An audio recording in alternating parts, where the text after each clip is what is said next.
Two-factor authentication 2FA adds an extra layer of security to your Gmail account.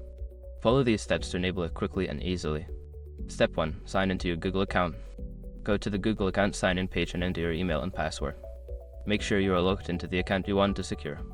Step 2. Navigate to Security Settings.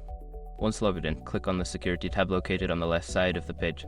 This will take you to the security settings for your account. Step 3. Find two-step verification. Scroll down until you see the signing into Google section. Click on two-step verification to start the setup process. Step 4. Start the setup process. Click on the Get Started button. You may be prompted to enter your password again for verification purposes. Step 5. Choose your verification method.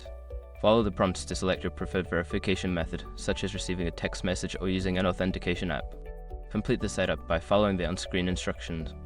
Enabling two-factor authentication is a simple yet effective way to protect your Gmail account from unauthorized access. Make sure to keep your recovery options updated for added security.